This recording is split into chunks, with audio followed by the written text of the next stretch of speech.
देखिए, एक चीज मैं यूपी ट्रिपल को लेकर बात कर रहा हूं तो थोड़ा सा इसको डाटा दूंगा। यूपी ट्रिपल से कुल जुड़ा हुआ 20 से 21 लाख युवा प्रभावित होता है। इसको लेकर हम लोग लगातार अपनी पीड़ा रखते रहे, लगातार उठाते रहेंगे, लेकिन सरकार के कान में जू तक नहीं रहेगा। मैं बड़े भाई केसी जैन जी से कहना चाहूंगा कि मैं अगर सच बताऊं तो जितने इस 5 वर्षों में यूपी ट्रिपल पर प्रदर्शन हुए हैं उसमें 90% युवा भाजपा का समर्थक रहा है। अच्छा।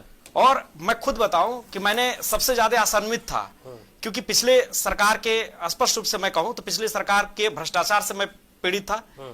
ग्राम पंचायत अधिकारी मेरे 77 नंबर आने के बाद भी मेरा नहीं हुआ, कोर्ट में मामला भी चला और ये भ्रष्टाचार का मामला वर्तमान सरकार भी उठाती रही और कहती रही कि ऐसा था वैसा था, हम आएंगे तो भर्तियां लाएंगे। लेकिन यूपी ट्रिपल में हाल सुधरा नहीं, भ्रष्टाचार से तो मुक्त हुआ लेकिन लेट लतीफी से मारा गया।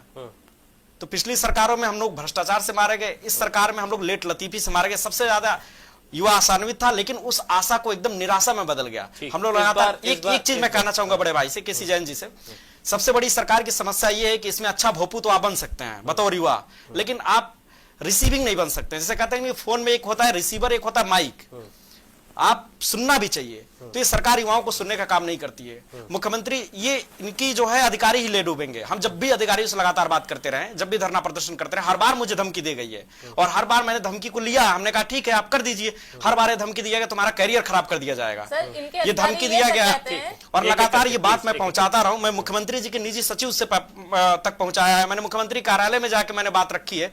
मैं तमाम बीजेपी के बड़े मैं तमाम बीजेपी के नाम नहीं लूंगा, लेकिन प्रवक्ताओं से मैंने बात रखी, लेकिन एक बार भी क्या अधिकारियों पे कोई कार्रवाई हुई? 3 साल से एक सचिव बैठे हुए हैं, 3 साल से उन्होंने लगातार सुस्ती रही, बात उठाते रहा, अभ्यर्थियों को धमकी देते रहे, क्या उन पे कोई कार्रवाई हुई? देखिए अब पीड़ा रखने का समय चला गया। जो भी सरकार बनेगी, ठीक है, उसमें हम अपनी पीड़ा रखेंगे, उसमें हम अपनी बात रखेंगे और बात उठाएंगे, उसी का इंतजार है। देखिए अब तो बिल्कुल हमने कोशिश किया अंतिम तक, अब बिल्कुल निराशा है।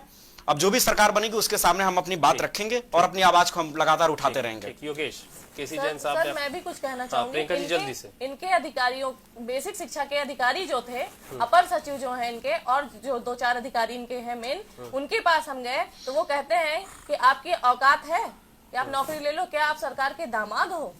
ऐसी भाषा का प्रयोग करते हैं। आप बताइए ऐसी सरकार को हम क्यों लाएंगे जिसमें जो है इनके अधिकारी इतनी बड़ी मनमानी करें? कितनी लड़कियों के कपड़े फाड़े गए, लड़कियों को कितना पीटा गया। अभी हम जो है 1 जनवरी को हमारी निधि बहन है एक, वो गई थी दिनेश शर्मा जी के घर पे, उनको घसीट के वहां से हटाया गया है।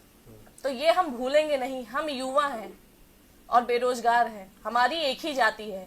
और मैं भाजपा के लोगों से कहना चाहूंगी कि प्लीज हमें जातियों के नाम पर मत बांटिए। हमारी एक ही जात है, बेरोजगार। ठीक है, बेरोजगारी है तो हमें जो है कृपया करके रोजगार दीजिए, ना कि हमारा फायदा उठाइए। ठीक है योगेश, आपको लेकर भी केसी जैन साहब ने एक बात कही है, आप उस बात से कितना संतुष्ट हैं? कि आपको लगता है कि जैन साहब जो बात कह रहे हैं वो सही